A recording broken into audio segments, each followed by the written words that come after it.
My name is Sarah Martin, and I'm from the Center for Effective Philanthropy.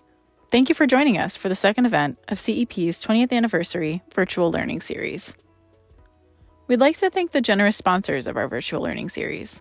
Our premier sponsor, the Walton Family Foundation, our distinguished sponsor, the Archstone Foundation, and our sponsors, New Hampshire Charitable Foundation, Jacob and Valeria Langloth Foundation, the M.J. Murdoch Charitable Trust, Community Foundation of Greater New Haven, and the Elmina B. Sewell Foundation.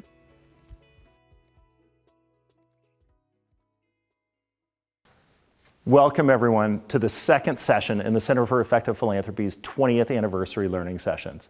I'm Phil Buchanan, president of CEP. The theme for today's session is, are we better off divided? Philanthropy's role in moving America forward. We're so glad you've joined us. Today, you're with hundreds of foundation leaders across the country exploring a vital question that cuts across issue or programmatic area. What is philanthropy's role in a deeply divided country? From this big question, many other questions follow.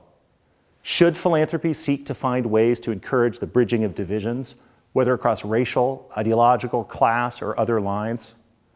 Are there segments of the US population that have so turned their back on our democratic ideals, on principles of equity, that we are indeed better off divided? That the goal should be to seek to wrest power away from them rather than to win them over? Do we engage those spouting hate or lies? Or if we are seeking to bridge differences, if we think this is the only way we make progress and avoid splintering into countless factions, how far do we take it? What are the boundaries and how do we do it? Amid all this, what is philanthropy's role as a nonpartisan actor operating within certain legal constraints? We're just now crossing the 100-day threshold of a new presidential administration in a moment of challenge for and deep division in our country that has little precedent. Where do we go from here? So those are big questions, and so for today's event, we've partnered with Philanthropy for Active Civic Engagement, or PACE, led by Kristen Campbell, who has been a great colleague and friend to CEP and to me. PACE's mission is to help funders maximize the impact that they can have on democracy and civic life in the United States. We hope that you'll check out their important work to learn more and to get involved after today's event. For those of you tuning in who are new to CEP, our work is focused on philanthropic effectiveness. For 2 decades, we have sought to help foundations and increasingly individual donors to improve their effectiveness and increase their impact. We do this through assessments and research reports that often lift up the perspective of those who wouldn't otherwise be heard, as well as programming like this. We're a nonprofit and we rely on grants and contributions to support our research. So please reach out if you're interested in supporting us. Now, I'd like to turn it over to my terrific colleague, Grace Nicolette. She's CEP's Vice President for Programming and External Relations, and also co-host with me of a podcast called Giving Done Right. She'll share what comes next. Thanks, Phil. For our panel discussion today, we'll be hearing from author and founder of Citizen University, Eric Liu. Then he will join our esteemed panel of foundation leaders, moderated by Grant Oliphant of the Heinz Endowments, who is also CEP's current board chair. They will be joined by Carol Stern, Executive Director of the Walton Family Foundation, Kristen Campbell from Philanthropy for Active Civic Engagement, and last but not least, Tony Richardson, Executive Director of the Nord Family Foundation, who is also on CEP's board. We invite you to follow along in your discussion guide and enter your questions into the chat at any time during this program. But first, we've invited a very gifted musician, activist, author, and civil rights icon to perform a table-setting piece for what will follow. Daryl Davis is an American R&B and blues musician who has played for decades with legends like Chuck Berry, Jerry Lee Lewis, B.B. King, and the Muddy Waters Band. In addition to his incredible musical career, he is known for combating virulent racism by personally befriending large numbers of Ku Klux Klan members, changing their perspectives, resulting with them leaving the organization. Our hope with inviting Daryl is to share a vivid example of someone bridging racial differences as a starting point, though our event today is about bridging differences writ large. As we listen to Daryl, I wanted to share up front a content warning that at one point we will hear a bleeped out racial slur used by a Klan member. I also want to say that our hope in sharing Daryl's incredibly challenging message is that we're not calling all people of color to befriend white supremacists. No, we're not suggesting that. But may we take it as inspiration for what is possible and food for thought as we approach our own work of bridging divides, wherever that may lead us. With that, here's Daryl. Now, Daryl Davis is an interesting fellow. He's got a story that in a way I could have had, but I first came across him when he was playing with the late, great Chuck Berry. And this guy actually went out and met members of the Ku Klux Klan and talked them into meeting with him, talking to him, and he wrote a book about it and lived to tell the tale. So how'd you get into this, and how'd you get them to relate to you? Thank you for asking, Mr. President. And I also want to thank the Center for Effective Philanthropy for inviting me to participate in their 20th anniversary of their virtual learning sessions. I also want to welcome each and every one of you for coming here to this event titled, Are We Better Off Divided? Philanthropy's Role in Moving America Forward. As a 10-year-old Cub Scout, I was the only black participant in an otherwise all-white parade in which I was pelted with rocks, bottles, and soda pop cans by just a few white spectators in the otherwise large crowd who were mostly waving and cheering all the marchers in the parade. This led me to ask a very simple question at the age of 10. How can you hate me when you don't even know me? I grew up as a child of parents in the U.S. Foreign Service, traveling all over the world. And then when I graduated college with my degree in music, I once again traveled all over the world performing. Total, I've been in 57 different countries on 6 continents and 49 of our 50 states. I've encountered people who don't look like me, don't speak the same language, don't worship as I do, don't practice the same culture. But I can tell you something. No matter how far I've gone from my own country, right here, the United States, whether it's right next door to Canada or to Mexico or halfway around the globe, when I return home, I conclude one thing. We all are human beings. And as such, we all want the same basic 5 things in our life. We all want to be loved. We all want to be respected. We want to be heard. We want to be treated fairly.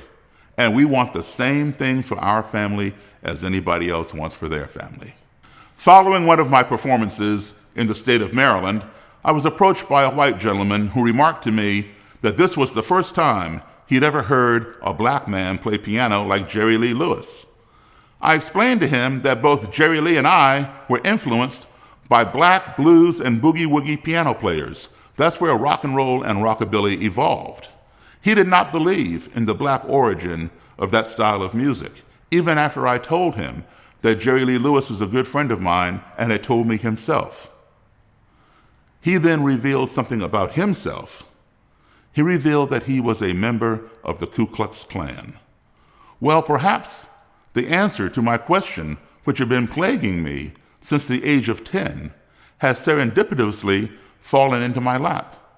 Because who better to ask that question of, how can you hate me when you don't even know me, than to ask someone who would go so far as to join an organization that now has a 156-year history of existence, that practices hating people who don't look like them and hating those who don't believe as they believe. I decided to go on a quest and seek out Ku Klux Klan leaders, Grand Dragons, Imperial Wizards, and regular members, and pose that question to them directly, face to face. So for the last almost 4 decades, I have been traveling the country, interviewing KKK leaders, Grand Dragons, Imperial Wizards, and other members, and attending Klan rallies. For example, this was about 28 years ago in the state of Maryland. This was 5 years ago in Missouri. 2 years ago in South Dakota. What do I do at these rallies? I engage in civil conversation. I truly believe that we spend way too much time in this country talking about the other person, talking at the other person, or talking past the other person. Why don't we try spending a little bit of time talking with the other person?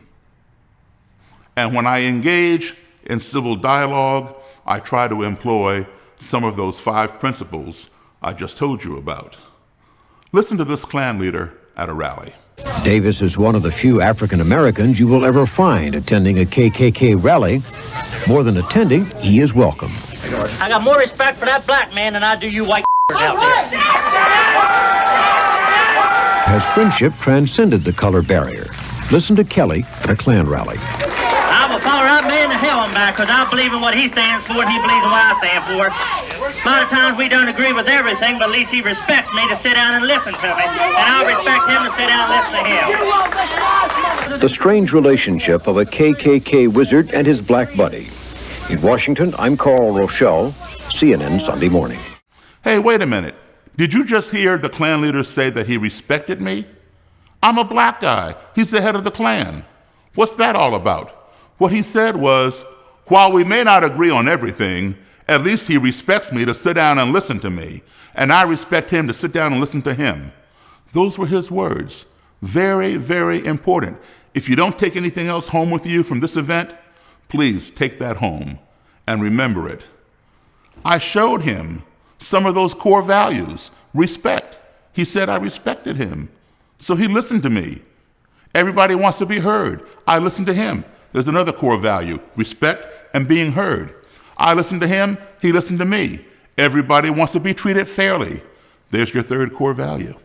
Because of my employing some of those 5 core values, the Klan leader decided he had been wrong over time. And he quit the Ku Klux Klan. And when he did, he gave me his robe and hood. This is the same robe that you saw him wearing in that video clip. And of course, this is the hood, and this is the mask. Members who want anonymity, they wear the mask and peep at you through these eyelets, so they see you, but you don't see them. The mask is attached with 3 snaps.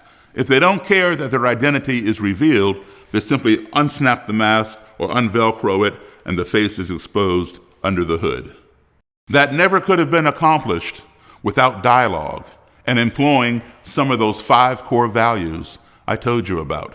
When I first asked that Klan leader why he hated me and he didn't even know me, he gave me all kinds of answers that he felt justified his hatred for me and his perception that I was inferior just based on the color of my skin.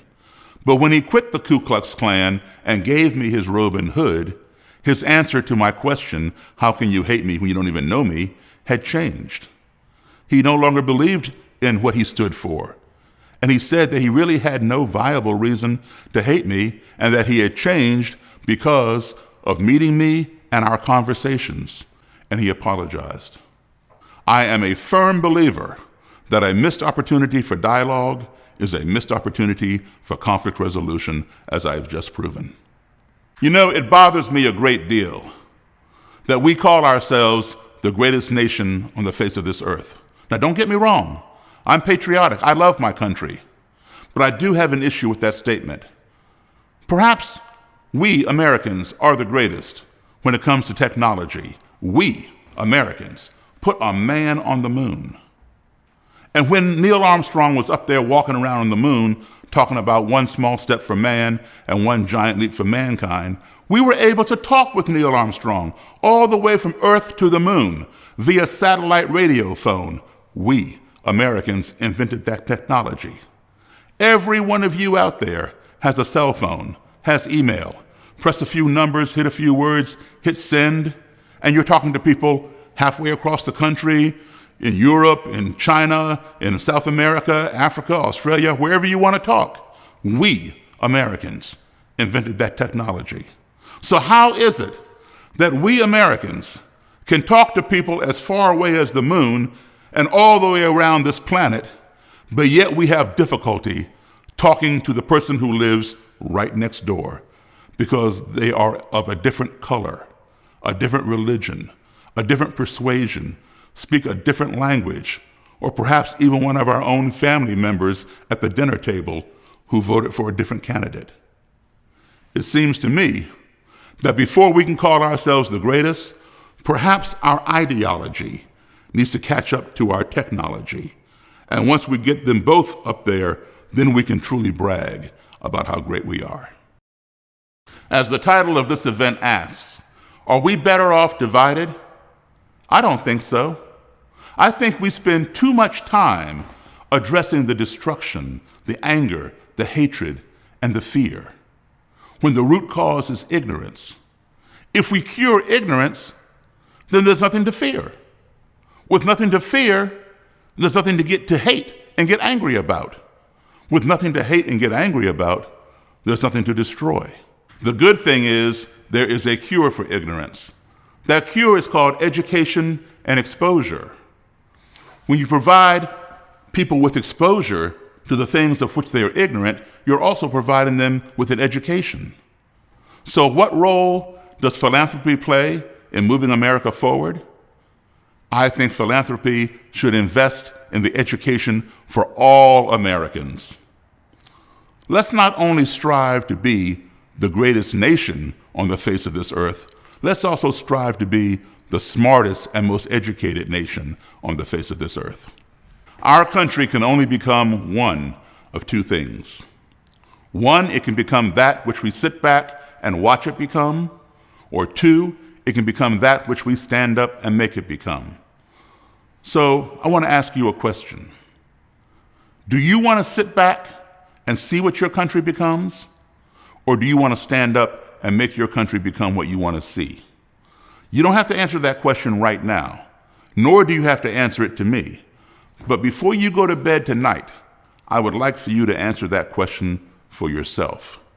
And when you wake up in the morning, get started on fulfilling your answer. You already know the answer that I've chosen. I want to stand up and make my country become what I want to see. Since I started this kind of work, over 200 white supremacists have renounced their racist ideology and have given me their robes, hoods, neo-Nazi flags, and other symbols of racism. I am not a psychologist, nor am I a sociologist. I'm just a rock and roll boogie-woogie piano pounder. So if I can do it, so can you.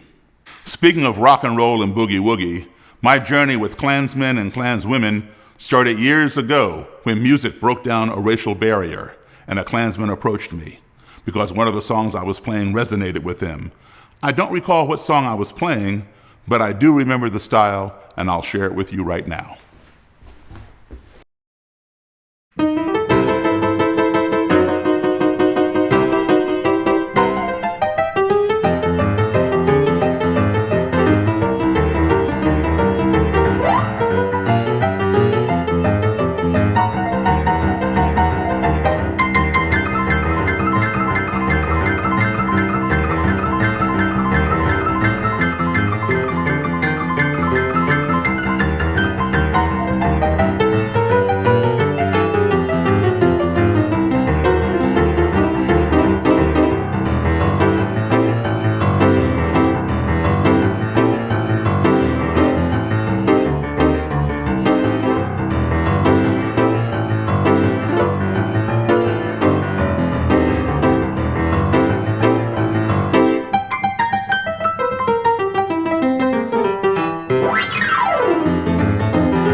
Thank you all for listening.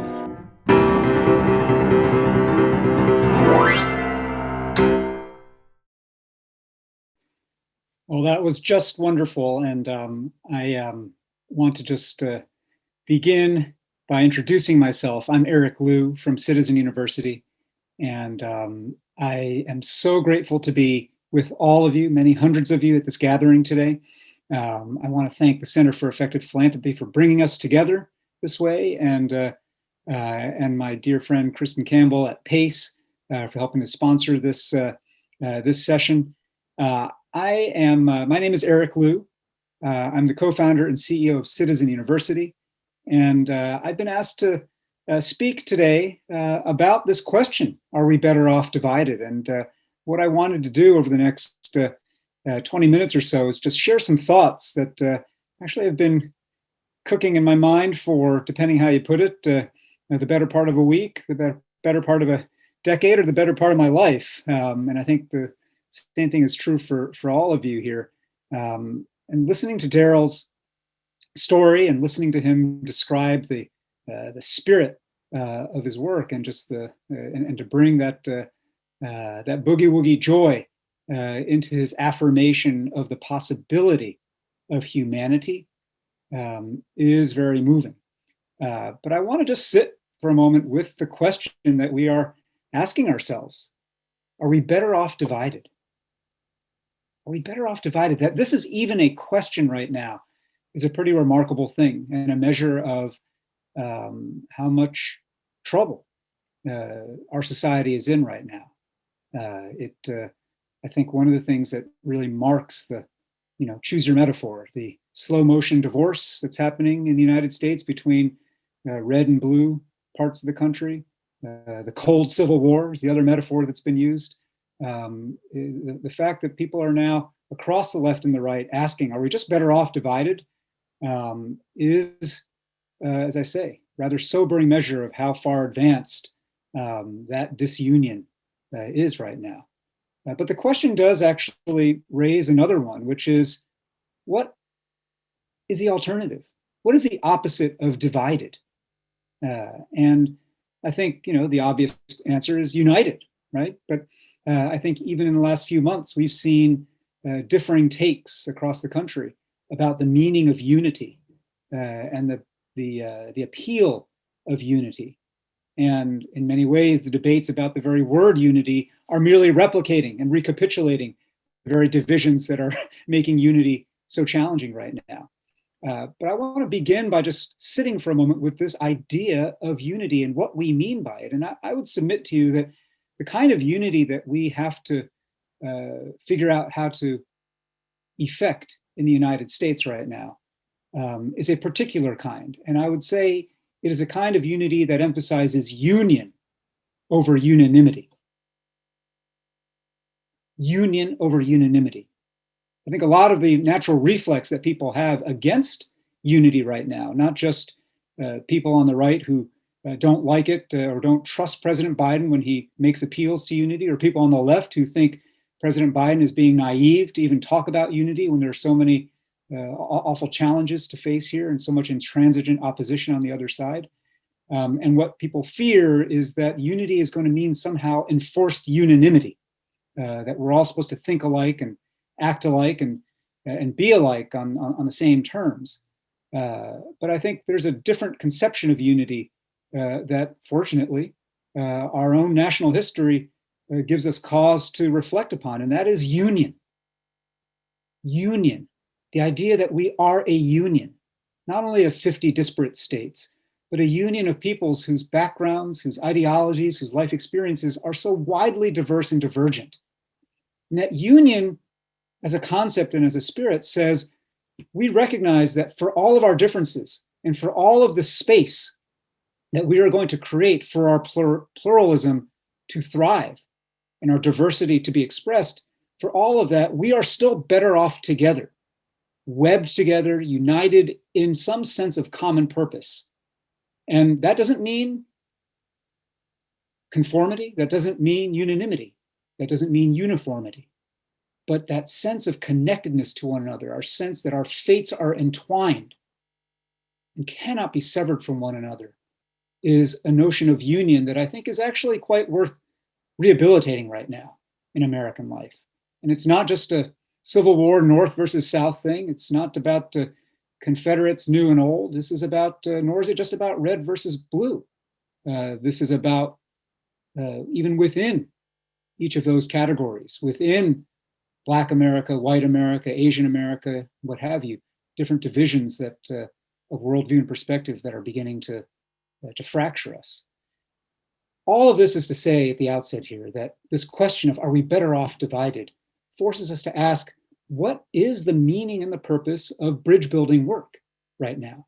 And all of you have come together here because in different forms, in different ways, you believe in, you are supporting, you want to figure out how to better accelerate bridge building work. And I think one of the most important things we can do if we're going to get serious about union and about building bridges between people, institutions, groups that are very different from one another, the first thing we've got to do is to be grown up and honest about one of the great obstacles to true pluralistic bridge building, and that is power and power imbalance. Pluralism and bridge building work come into constant tension with power imbalance and vice versa. I think one of the greatest and most vivid examples right now, one that in some ways not only Daryl Davis embodies, but actually the reactions to Daryl Davis across the spectrum and across the color lines also exemplifies. And that is that many people today who are fighting for racial justice look askance at calls for pluralism and civility, much less for unity, because they worry that pluralism and bridge building are basically a luxury of the already powerful and privileged. They're a smokescreen for people to preserve, plus or minus, the structure of white supremacy that we have in our society, the structure of domination that exists in our society. And that, quote, mere pluralism as a kind of live and let live stance will simply leave the unequal, unjust status quo in place. And meanwhile, of course, history, the headlines, and some of those Klan members that Daryl Davis hasn't been able to convert, whether they're wearing hoods or carrying tiki torches in marches in Charlottesville, or showing up at the United States Capitol in an insurrection, they remind us that there are plenty of defenders of the racial economic status quo who themselves would scorn bridge building and pluralism. But I think even more than that, there are incredibly important, valid reasons that we've got to grapple with, whether you're in the business of philanthropy or, in my case, at Citizen University, in the business of actually doing this work on the ground. There are valid reasons for people to be polarized today, to be on opposite sides of a bridge. There's incredible economic dislocation that we've been going through, not just since the pandemic, over the last 40, 45 years. Of course, deep, abiding racial injustice that has always been there. It's just now in the light of day and captured on the screens of our iPhones. The severe concentration of wealth, and with wealth, voice and opportunity and political clout, the concentration of power itself. And what we're experiencing in our politics and in our culture today is a great push back, a populism of both left and right. And in many ways, that great pushback is necessary, and it will necessarily disrupt a lot of what we take to be normal. And again, those of you in philanthropy, particularly in, quote, big philanthropy, you're feeling that. People are challenging whether philanthropy itself is a smokescreen or a way to whitewash the ill-begotten gains of robber barons and people who have reaped fortunes off the backs of too many other Americans. And whether philanthropy is simply a form of laundering the reputations of those whose reputations should not be laundered. We've all been hearing this and debating this. You don't need me to recapitulate those debates. But the question that arises from all of this, from this moment of this great pushback, is what does cohesion mean? What does bridge building mean when a growing number of us don't even believe, don't even trust in the idea that we might be able to come together? When people believe that life is truly zero sum, and indeed when a great number of Americans have become nihilistically committed to maintaining political power, even if that means trading away democracy and the vote itself. So what does it mean for us sincerely, with integrity, to build bridges and come together? Well, this is where I think it comes to a particular form of bridge building that you all have the power to do. The thing about the story of someone like Daryl Davis and that clip that they showed from a news show from CBS Sunday Morning with the Klan wizard, on the one hand, that clip testifies to what Daryl was describing, the power of a human connection, a power of seeing and being seen. Every one of us, every human wants the recognition of being understood as human. When that Klan wizard stood at that podium, I think among heckling from his own base, that at least this Black man respected me. You could hear variations of that line going all the way back to Jim Crow and going all the way forward to Proud Boys and the Three Percenters and your other white supremacist militia groups and so on and so forth. There are many people in those groups who are drawn to those groups who simply want to be seen and respected. And that is true. And that is a matter of trust and relationship. And if we may use the word, love. Daryl didn't use the word, but he was trying to embody a form of civic love.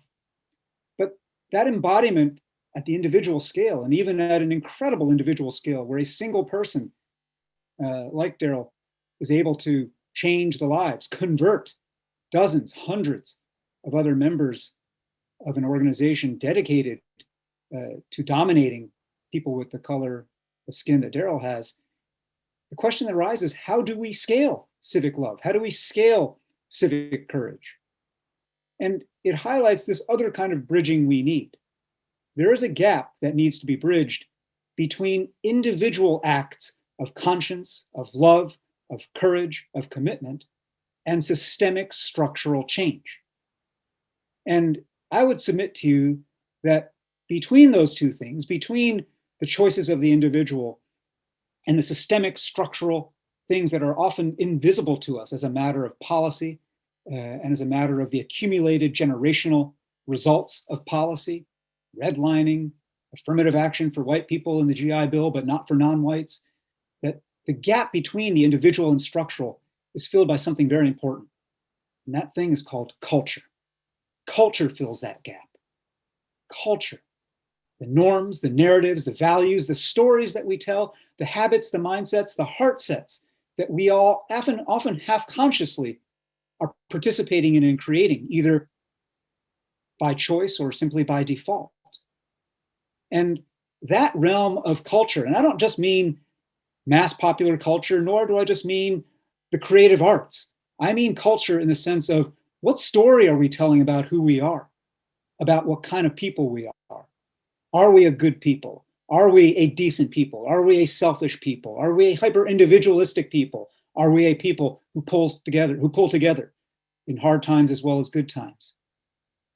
That space of culture is a space that I would submit everybody in this room has work to do in. Philanthropy can be building the bridges of creating a new civic culture. In our work at Citizen University, we define our whole purpose and mission as trying to foster a culture of powerful, responsible citizenship. And when I say citizenship, when I say Citizen University, we're not talking about documentation status and passports and papers. We mean this deeper ethical sense of being a member of the body, a contributor to community, someone who understands that, again, our fates are entwined and there is no way to sever off my life from yours, your pain and privation from my own privilege. That these things are bound up with one another. And to live like a citizen is to see that and to understand that. In our work, we focus on culture because we do believe that culture precedes structure. That for all of the effort that's going into structural change right now on criminal justice, racial justice and equity, economic justice, immigration reform, flipping upside down or upside down, flipping right side up or upside down tax system, for all the emphasis on structure, culture precedes structure. The narratives, the norms, the habits, the values, the stories we tell, the ways we behave in public, those things create the frame of the possible for structural change. And that's why so much of our work at Citizen University is about trying to activate everyday Americans. People like Daryl, who, Daryl's an exceptional human, but on one level, he's right. He's just a musician. He's just a boogie-woogie piano player, like he said, who decided to actually pursue to the nth degree a simple human question that had plagued him since he was a child. Why would people hate me if they don't know me? And what we do at Citizen University is to try to activate civic catalysts like that of every kind, who understand that there's something broken in the body politic, something ailing, and who just want to be part of the solution. And we train them in different ways and different programs to create a space of invitation for others to step out of their bubble, to step out of their loneliness, to step out of their isolation or their tribal security into a common civic space. One of our programs is called Civic Saturdays, and Civic Saturdays are basically a civic analog to a faith gathering. It's not church or synagogue or mosque, but it does have the arc and the flow and the feel of something like that, where you come and you sing together. When do Americans get to sing together anymore? You turn to the stranger next to you and you skip the small talk. You go straight to a question that we've posed as a prompt for everybody to discuss for 4 minutes each. It goes to the heart of the matter. What are you afraid of? Who have you failed recently? Who are you responsible for? We hear readings of texts that are drawn from throughout the American tradition, well-known texts and little-known texts. There's a civic sermon that accompanies those readings of what you might call civic scripture. And then after all of this, people form perhaps the most important part of a civic Saturday. They form circles, drawn from talking circles. We call them civic circles, where people make commitments about how they're going to show up in their community, how the ideas and the stories that they've heard and the texts that they've been stirred by now move them together to try to solve something in their community. People who show up at Civic Saturdays, you don't know who's going to come. And they're happening in small towns, big towns, red places, blue places. We created a civic seminary program to start training people from all over the United States to lead these gatherings. And they are instant bridge building opportunities. Think about the Army Corps of Engineers. This is like a civic corps of engineers, people just showing up and building pontoon bridges between different sectors of a community, showing up and making it possible by example for people who might mistrust one another, who might assume that because this person wears that hat, votes this way, goes to that house of worship, dresses this way, came in holding the hand of that other person, that must be a person I must like or not like. And instead, we try to create a space where they begin with humanization, rehumanization. And the point of that is not kumbaya, consensus, everybody's going to agree at the end of this. The point of this is simply to be able to understand that the person whose views I do not share, whose way of life I do not share, is still a person. And that there are still areas where we might find common interest, common purpose, common cause, and common necessity.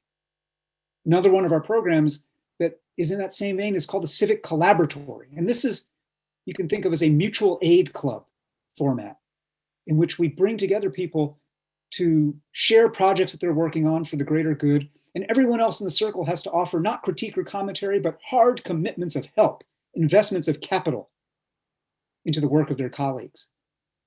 It started as a nationwide group, and now we're beginning to pilot the same mutual aid social technology in place-based ways. In Chicago first, and now other communities around the country are knocking on our door to set up these kinds of mutual aid clubs. And we've heard a lot during the pandemic about mutual aid, but let's be honest, much of what has passed for mutual aid during the age of COVID has been Google Doc spreadsheets where people just post things they might want to do or offer, and other people post what they might need.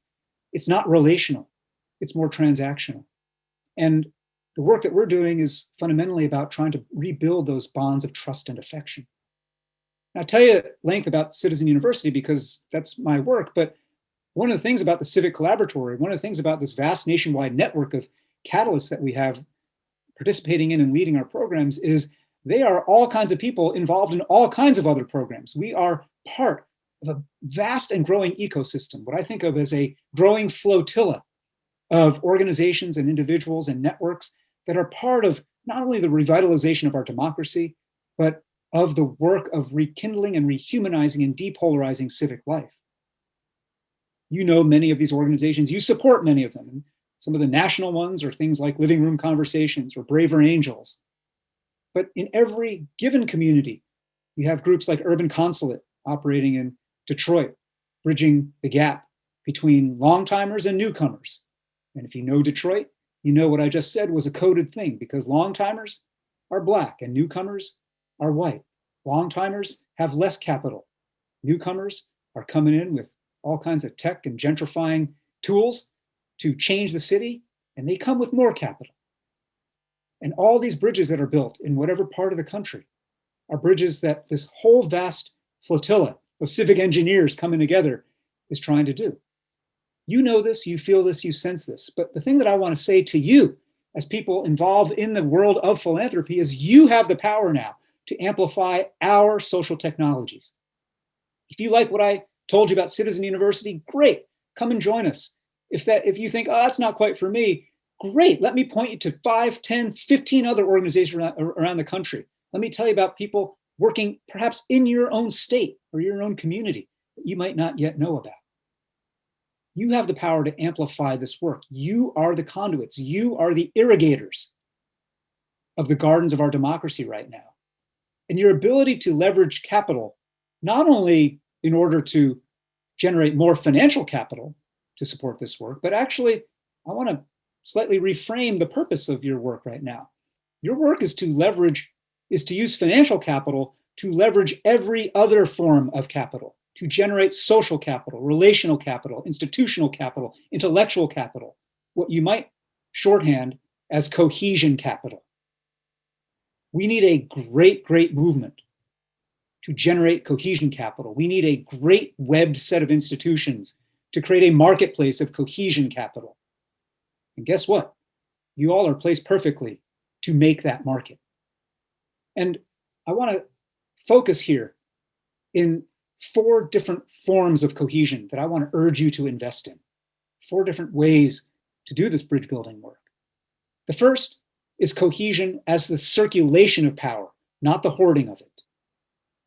I think the scarcity mentality, the zero-sum feeling that is exemplified or is accentuated by the pandemic, but frankly has been with us over the last 30, 40 years of trickle-down economics, where people feel like, I don't want to be the last sucker left here, so I got to kind of figure out how to step on somebody else and keep up with the people who seem to be detaching in their fortunes from the rest of us. That feeling of anxiety creates a zero-sum politics in which the whole culture, the whole mindset is hold on to what I got. What I mean when I say cohesion as circulation of power is we've got to find ways to promote social cohesion in the spirit of, say, the Marshall Plan, rather than the spirit of America First. America First is its own form of cohesion, to be sure, right? Whites only was a form of very robust social cohesion. But what we are talking about here is a cohesion worthy of all of us. And not just inclusive of all of us, but worthy in the sense of understanding, as the Marshall Plan did, a plan to, what, are you kidding me? Invest billions of dollars to rebuild the physical plant, the industrial capacity, and the economies of our just defeated enemies? What kind of sucker do you think I am? Why would I do that? Well, you do that because you recognize, if you're smart, you recognize if your heart is open, but your mind is sharp, that we're all better off when we're all better off. That letting those defeated enemies just fester and crumble was going to simply create a World War III in a hurry. But the way to deter and to defer that possibility was to invest in those places. And that kind of cohesion, built on what de Tocqueville called self-interest properly understood, is its own form of mutual aid. So that's the first, cohesion as circulation of power, not hoarding. The second is this, cohesion as truly shared experience, not siloed experience, right? Social media amplifies a thing that's already been happening in our society because we've all been sorting residentially and geographically. And that is, to the extent that we do things off our screens, out of our living rooms, in the company of others, we usually do them with people who are just like us, demographically, ideologically, politically. And what we lack in American life right now are experiences where we are thrown together with people unlike us to do good things together, and to come together not just to talk about how we're different from one another, but to talk about how you and I are going to work on a third thing. And it's the third thing that's going to rehumanize us to each other. That's why I'm a huge believer in national service, but it's why I'm also a huge believer that philanthropy can and must be the catalyst to say, you all want some of our investment in our community, in our state, in our part of the country? Sure. If you can show me that you're able to bring back to me a whole network and a group of heterogeneous people who don't usually know each other, deal with each other, or work together. You come back and present to me a proposal with that cross-section of the community, and yeah, then I'll invest. That's leverage. That's cohesion for truly shared experience. The third form of cohesion I urge you to invest in building this cohesion capital market is cohesion as hybridity, not purity. I think some of the criticism that Daryl Davis has come under from the left, from younger activists of color, is that it's to engage at all with the Klan is to somewhat validate them, and to engage at all with them is to dignify their claims at the beginning, their claim to white supremacy. And that to do so is impure. To do so is not sufficiently in line with the ideological demands of fighting white supremacy right now. Look, everybody can have their own perspective tactically on what's the best way to upend structural racism. But the thing that we've got to fight against in our society right now is a culture of ideological purity tests. The beauty and the power of the United States is not purity. The beauty and the power of the United States is not even diversity. Diversity is just an inert fact. It's just a bird's eye snapshot of, Noah's Ark, two of every kind, interesting. The beauty and the power of the United States is when you convert diversity into hybridity, into taking your thing and my thing and mashing up to a new thing that didn't previously exist. And that takes art, that takes imagination, that does take the boogie woogie spirit that Daryl Davis spoke about, and how Jerry Lee Lewis was shaped by the blues and all those Black artists, unnamed, unsung from generations prior, and how jazz itself is a metaphor for the hybridity of American life. But I'm not just talking about arts. I'm not just talking about that form of culture. I'm talking about speech itself. I'm talking about you can promote social cohesion by helping people get strong enough to face and deal with ideas that are uncomfortable to them, to sit in heterodox spaces, to be open and not feel like even seeing this other person who doesn't like me or see me as human automatically is a surrender of my identity. It's not. It's actually an assertion of your own humanity to say, I will share space with you, even though you don't see me as human. You've got to invest more and more in our universities, in our communities, everywhere in that kind of work. A culture that engages rather than forsakes as a reflex. And then finally, cohesion as contestation, not consensus. We have a project out of the Aspen Institute working with Facing History and Ourselves, a great education nonprofit, and the Allstate Corporation support, called the Better Arguments Project. And the premise of that project is that as toxically polarized as we are in the United States right now, we don't actually need fewer arguments in our civic life. We just need less stupid ones. And less stupid means more emotionally intelligent, more honest about our history, and more candid about power. And there are tools and ways to actually build better arguments. And we've got a whole project and a whole playbook about that. But it begins with recognizing that it's okay to argue, that in fact, America is an argument. We are meant perpetually to contest the tensions between liberty and equality, between pluribus and unum, between a strong, great nation and local control. These things are always in tension with one another. And that what we can actually do, paradoxically, but very powerfully, is remind folks that we can come together by arguing, that by contesting the meaning of our creed, we remind ourselves that we share a creed. And that what it means to live together is to recognize that we're going to keep on trying to figure out together, in union, the meaning of that creed and the way that it plays out in our lives. What this all boils down to, in conclusion, is a bigger story of us. When I urge you to invest in these four kinds of cohesion, when I urge you to think of yourselves as not just leveraging financial capital for financial capital, but financial capital for every form of cohesion capital, what I'm saying is let's make a bigger story of us. Who is us right now? We live in a time right now where you have two simultaneous great fractures going on that shatter any prior notion of us. You have a demographic shift where it's within sight the day when this becomes a majority people of color nation. The majority of births in this country are already babies of color. That nation has literally been born already.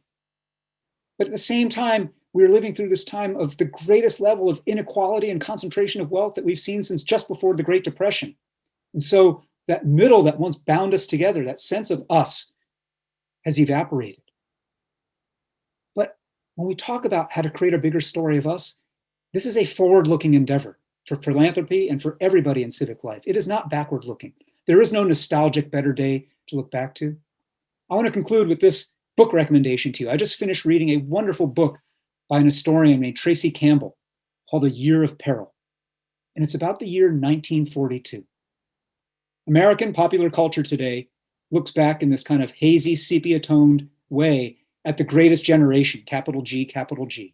And the way that the United States after Pearl Harbor pulled together, came together, farm boys, city kids came together, we fought the good war, defeated totalitarian Nazis and won and saved the world, right? And that is on one level true, but it is on another level profoundly misleading, because the us that dominated American life in 1942, in 1945, in 1955, in 1975, in 1995 was still a white us. In many places, a white male us. Others might be invited in from time to time to play and participate as guests. But we live in a time right now where we're actually being confronted with the difficulty of the American project. We're trying to create planet Earth's first mass, multiracial, democratic republic. That has not been done in human history. And that is not easy to do. And when you look back at 1942 and you read about that time, you realize they had it easier then. They only had to do social cohesion among whites. And even then they couldn't quite pull it off. 1942 was a year quite like 2020. Great division, great suspicion, conspiracy theory, fear of government, fear of people taking dictatorial control, questions about the durability of the Constitution. Even the white folks who ran civic life and political life in 1942 couldn't manage cohesion. So our task is harder. But what they didn't have in 1942 that we have today is two things. One, self-awareness about the moment that we're in. And two, the philanthropic sector. The sector that you are part of, the sector that you are embodying, this civil society ecosystem that we together are creating and sustaining in the United States. We are robust. We are potentially powerful. We are the game changers and the bridge builders. And what we've got to do right now to do this work is to reawaken ourselves and everybody we touch to this moment, this exceptional moment of responsibility. I think we can do it. I think we can do it not just with serious purpose and common purpose, but with a little bit of that boogie woogie joy and a little bit of a sense that this is not just one round and done. This is a game of infinite repeat play, and we are at an inflection point in that game. Together, we can actually make a union worthy of our greatest aspirations. Thank you. And now, with that, as we move on in our program, I actually want to invite my colleagues to take themselves off of mute and off of and on camera here. And I believe we are going to begin a panel conversation that Grant is going to lead us in. Eric, thanks so much. It's always a joy to be in any room with you, even a virtual one. And I think my panelists all feel the same. I do. My name is Grant Oliphant, and I'm president of the Heinz Endowments, but also have the great privilege and joy of being chair of the Center for Effective Philanthropy board. And I do want to add my thanks to Grace and Phil for staging this webinar along with the entire CEP team. It's a service to the field, and I know we're all honored to be a part of it. I also want to thank Daryl Davis for the powerful introduction. And Eric, I especially want to note for you in the presentation you just gave how much I appreciate the focus on a new civic culture. Because I think so often what happens when we have this conversation is we get hung up on the idea of trying to restore something when we all know that what was past was broken and imperfect. And I really appreciated your call to something new and different. As we turn to the panel to comment on how this work gets done, I want to reflect on a recent talk that the peace activist and conflict resolution expert John Paul Lederach gave, in which he shared a question that he is asked most often these days. And he said it's some version of the following. It goes like this: if they are this messed up, if there is no common ground of truth, if trust has been utterly destroyed, where do we even start? When I heard him state that question, I smiled because I immediately saw myself in it, to be honest. I've asked myself some version of that question, I don't know how many times in recent years. And he believes, and I do too, that behind the question lies a belief, or maybe you can call it a despair, that there really is no common ground anymore, no shared basis of progress, and thus not even a place from which to begin moving beyond intractable conflict. So we sort of get invited into this space where having this conversation that we're having right now seems somehow shocking and odd. Now, if you've been reading the truly excellent CEP blog series on philanthropy's role in bridging America's divides, you already know not to buy into that. You also know that we're not here today to talk about papering over serious disagreements or happy talking our way past division or compromising on first principles. I want to be really clear that neither CEP nor any of today's panelists nor I are interested in any of that.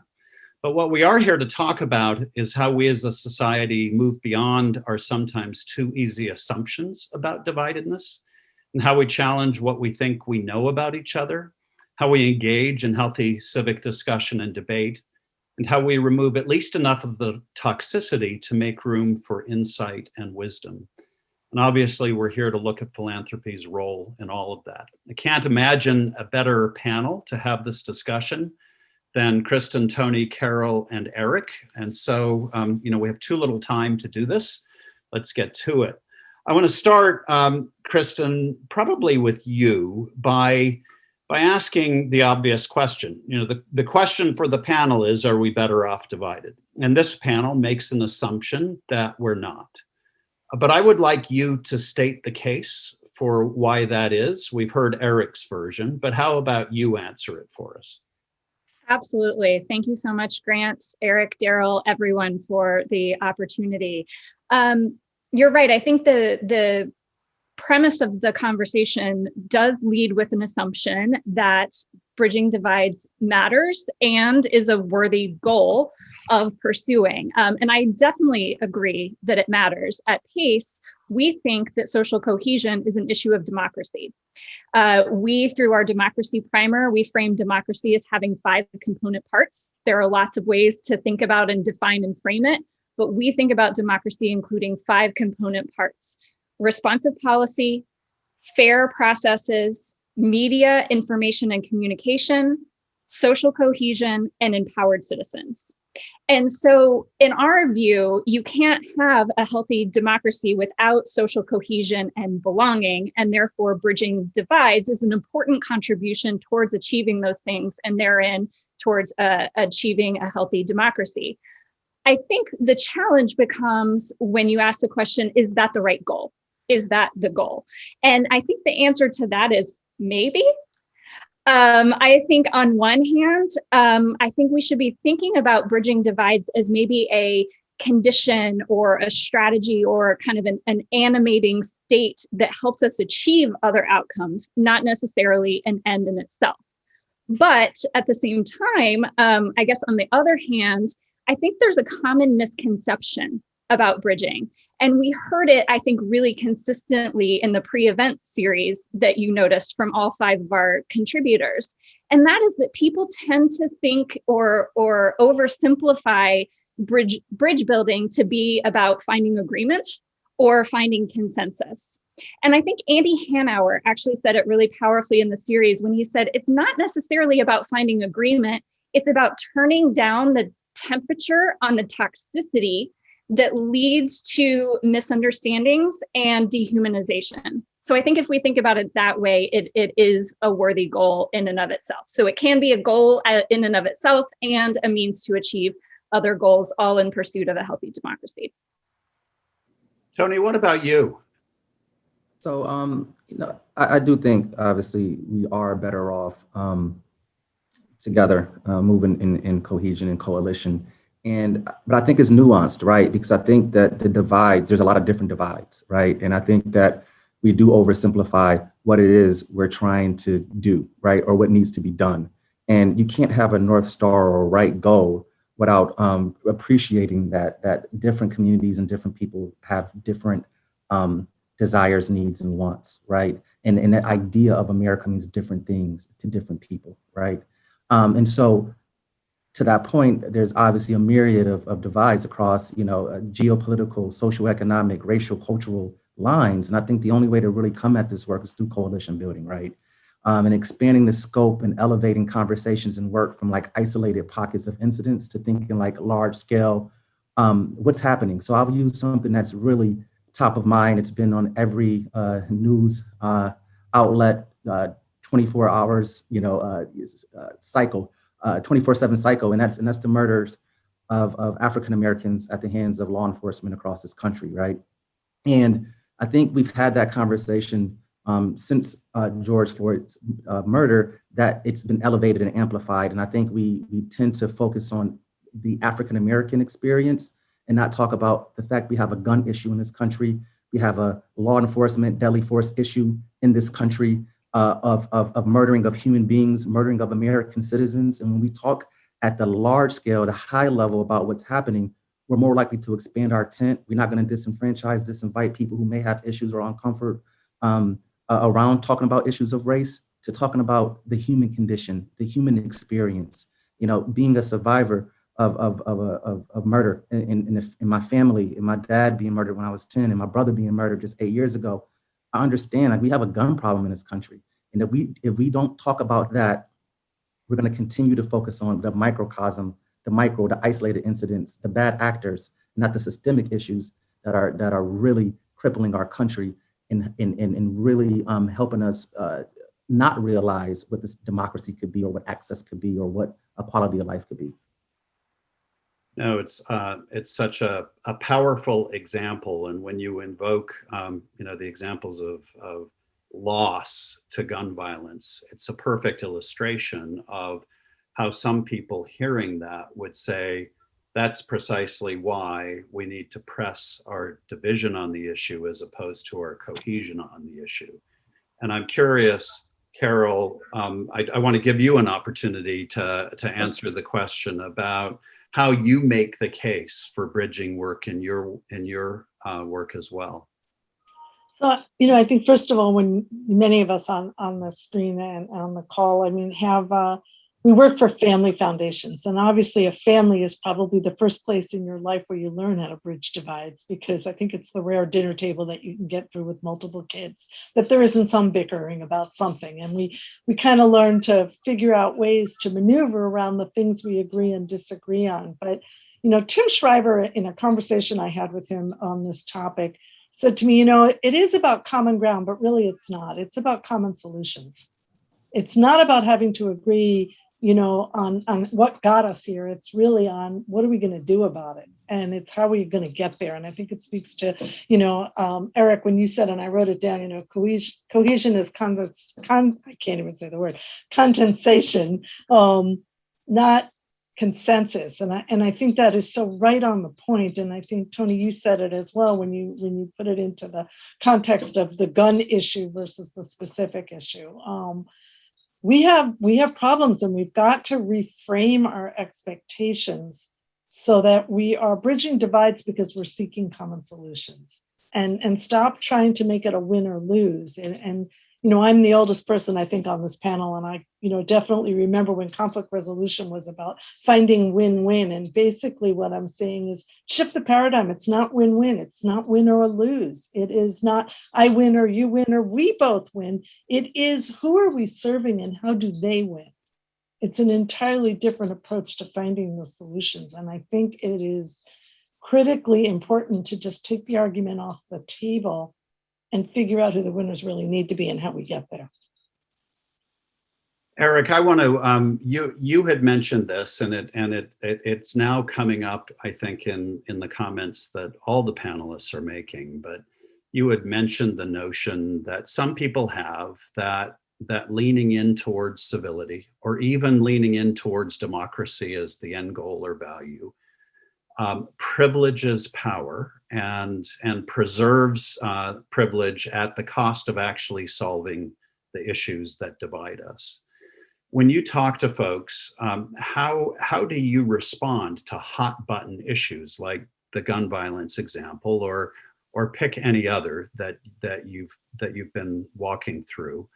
How do you help people understand the importance, even within the context of that deeply felt division, that it's important to move past that to some degree of joint problem solving?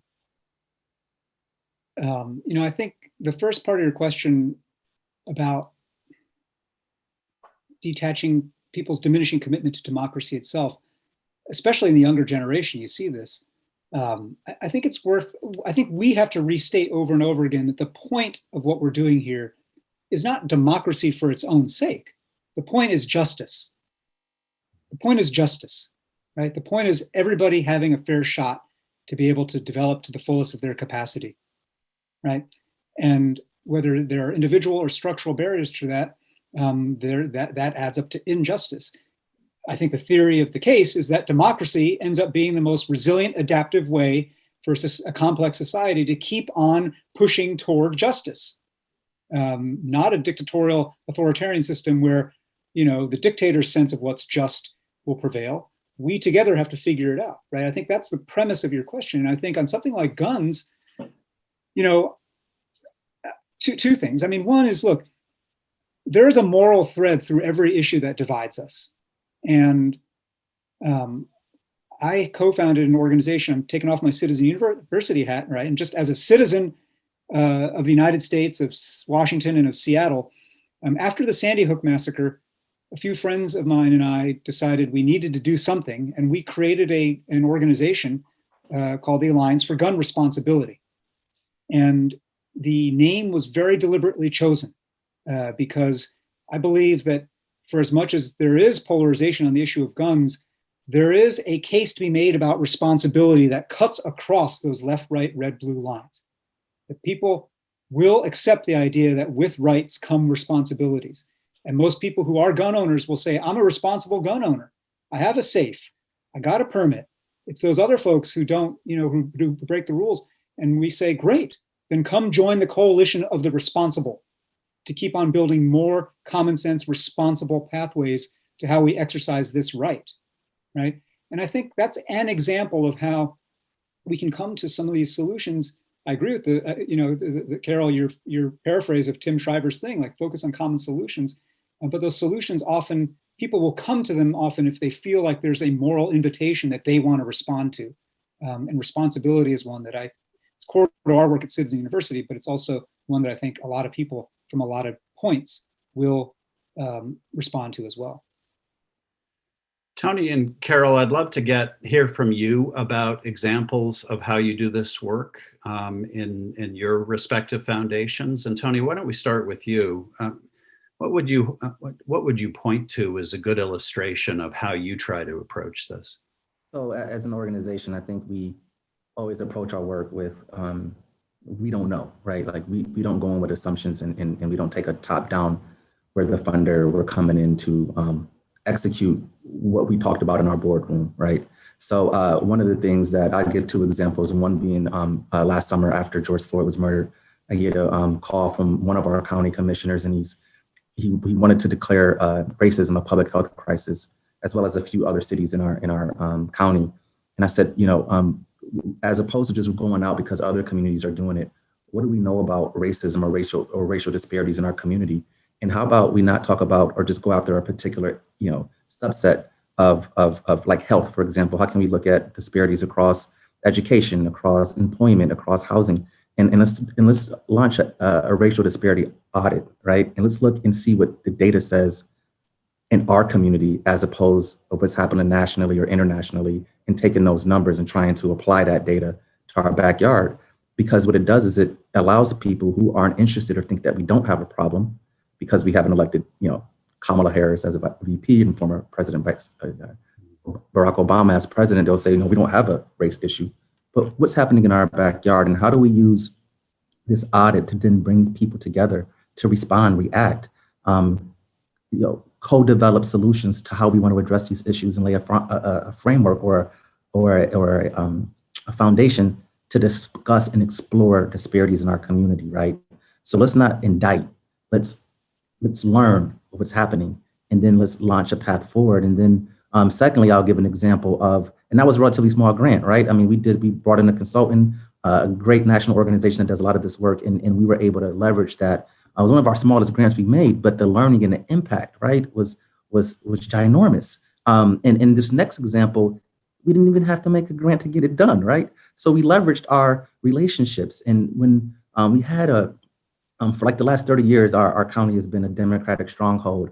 Last November, our commission changed. It's a majority Republican at the county level. And when they came in, they decided to rescind, I think it was close to $5 million that were appropriated to nonprofit organizations in our community, in 2 of our communities. And the nonprofit, the local newspapers picked it up, regional newspapers picked it up. It became a big issue. New Republicans going after Democratic, community nonprofit organizations. And it was just a lot of back and forth. So I reached out to the commissioners and said, hey, I want to have a conversation.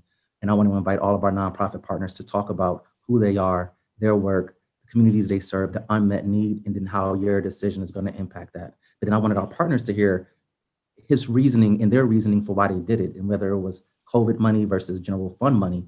And we had this amazing conversation that's led to subsequent conversations.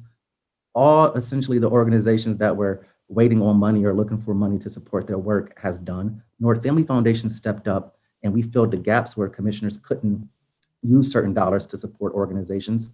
And it was a win-win for everybody, right? So one of the commissioners said, wow, you basically pulled the teeth out of the nonprofit partners before I came into the room. And I said, no, it's not about that. You're gonna be in office the next 4 years. We have to work together. And what better ways to bring people together to talk about what's happening in our communities. And now I'm a former elected official, top vote getter as a Democrat.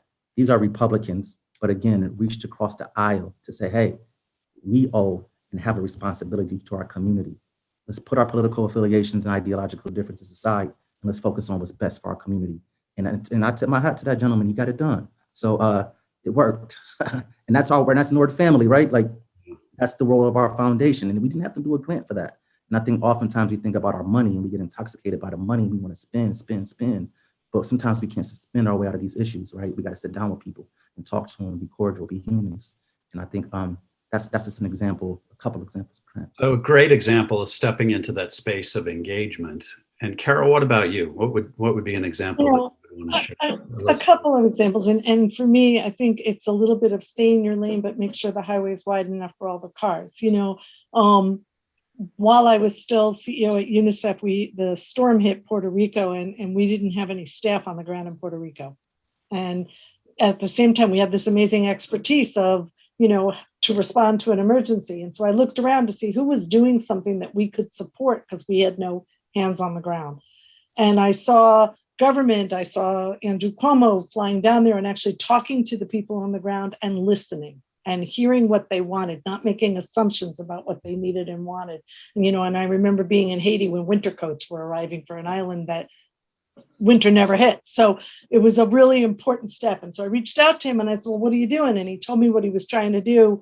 And he was collecting all the stuff and he had the Attorney General vetting stuff, but he had no way to get the stuff to the people in Puerto Rico. And he had found a distribution once it got there, but he also couldn't fundraise. I mean, that was not his role in this process.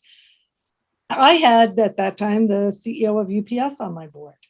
So I called him and we put together within 24 hours a coalition of a government agency, a nonprofit, UNICEF, and a for-profit in UPS. UPS had drivers on the ground, trucks, they had fuel in their trucks. Andrew had the ability to vet the local organizations. I had the ability to fundraise and get out to the American public and get the stuff. And we were the first ones to reach the people that were hardest hit. And then we had the privilege a year later to celebrate those drivers who on the ground literally went out with chainsaws and cut trees to get supplies out. But it taught me a lesson about recognizing your lane. What are you good at? How do I bring it to the table? But how do I make sure that highway is wide and that I'm driving along with some other folks? And I think that one of the things that made me want to join the Waltons was that one of their core values is that solutions are often found in the communities you serve.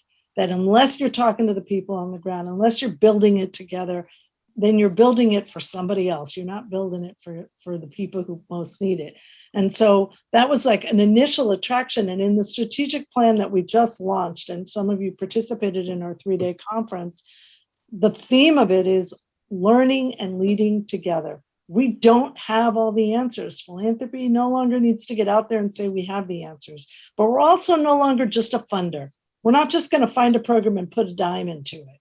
You know, we want to do policy and advocacy. We want to be part of the change along with partners, bringing the expertise that we have to the table. And that is written into our next 5 years from start to finish. That's great. Sarah, I mean, Kristen, would you make the case for foundations fund lots of different things. And I presume that anybody who is participating in this webinar is here because they're interested in the subject, but they all reside in organizations that have various specific programs that may or may not have room in their organization's mind for bridging work. How do you make the case to foundations that regardless of what they're doing, they need to do this work?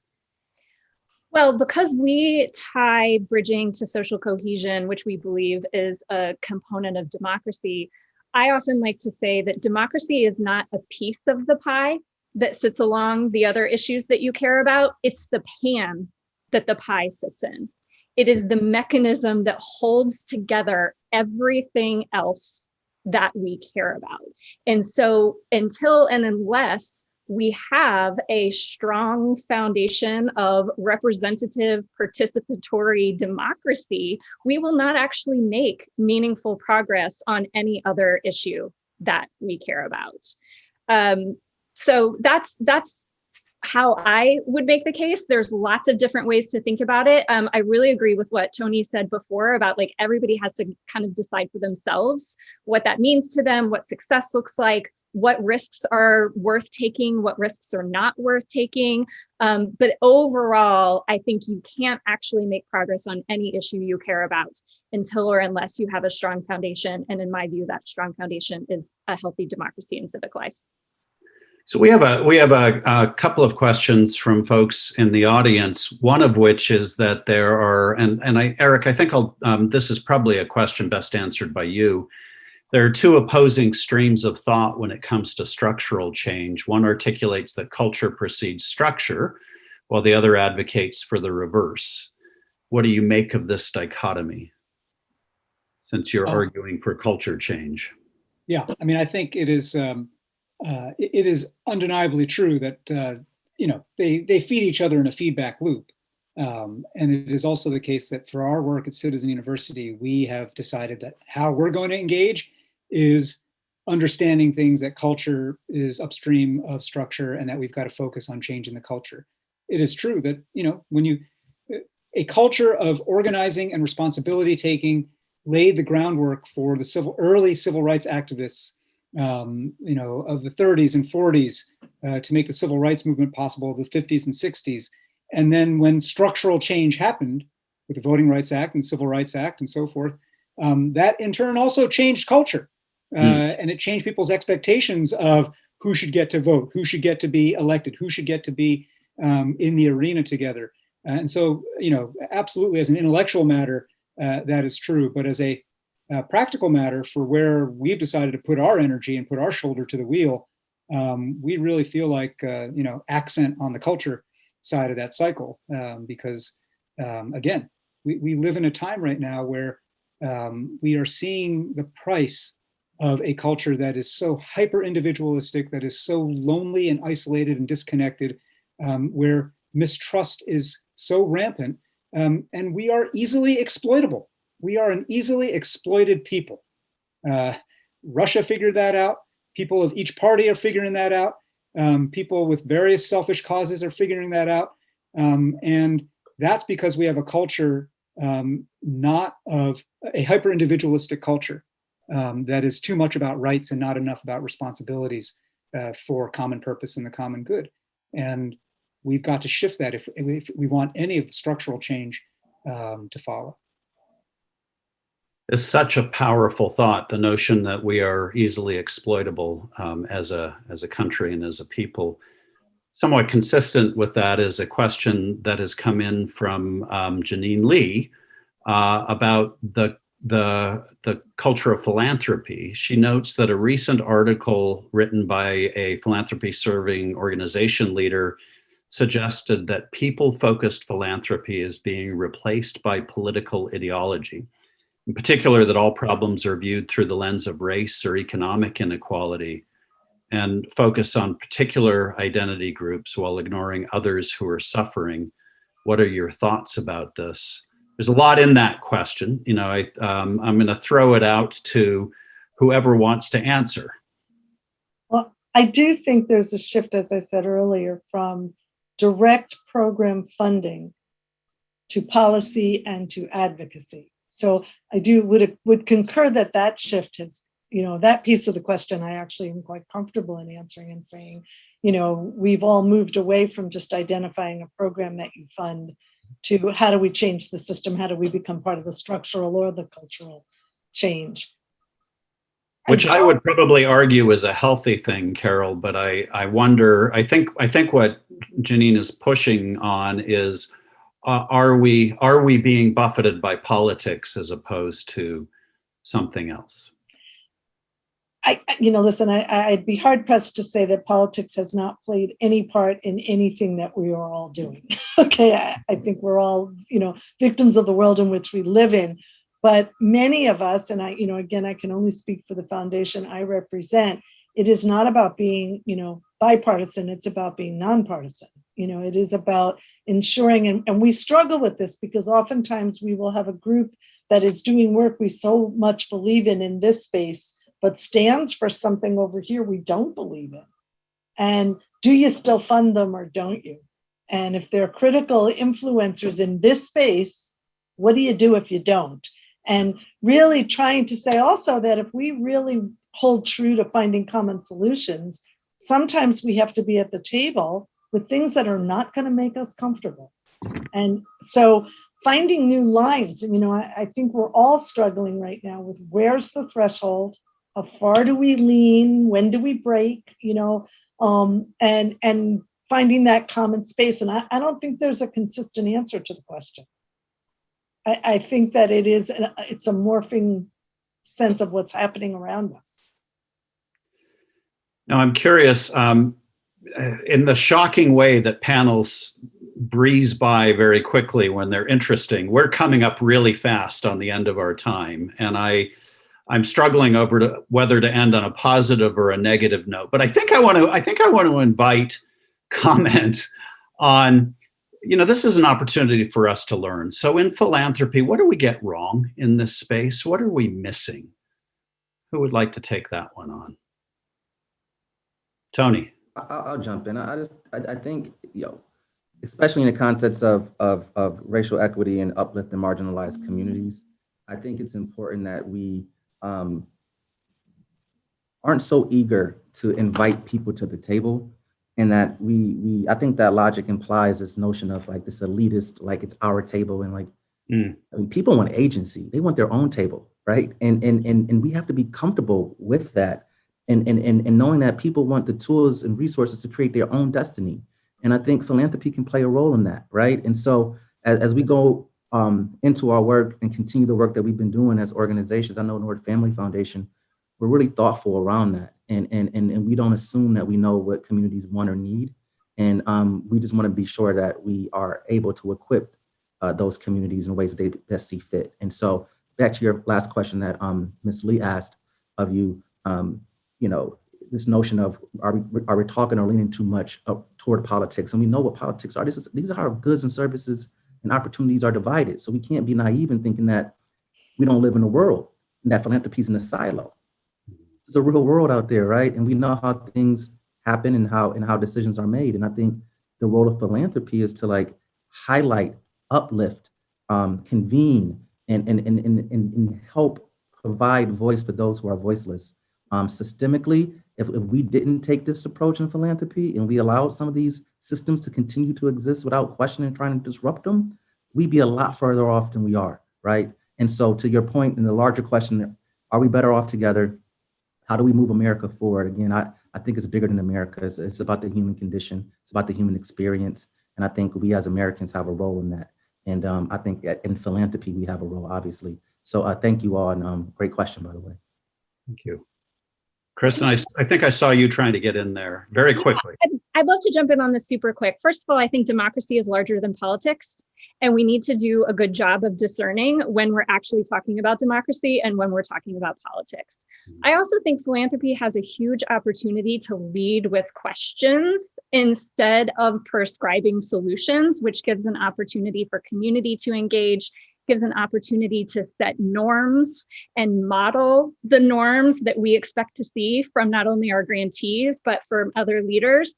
And also super quickly, I'll lift up two things that we also heard in the series. One was from Wendy Feliz, who encouraged us to be really careful about not incentivizing zero-sum solutions, which we can have a tendency to do in our grant-making applications, reporting applications, things like that.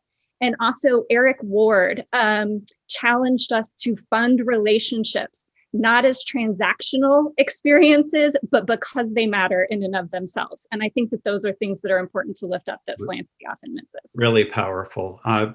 We are out of time, and I don't really have time to do any, to dignify the conversation with the summary that it deserves. But I do want to note that there is so much synergy between the 5 principles that Daryl laid out, the 4 components of culture change that Eric laid out, and Kristen, the 5 elements of your platform, and what I heard from Tony and Carol about what they're trying to do. There is a common base of decency threaded through there that we need to not restore, but build anew in a completely different way. And I want to thank you all for contributing to this conversation about how to do that. Grace? Thanks so much, Grant.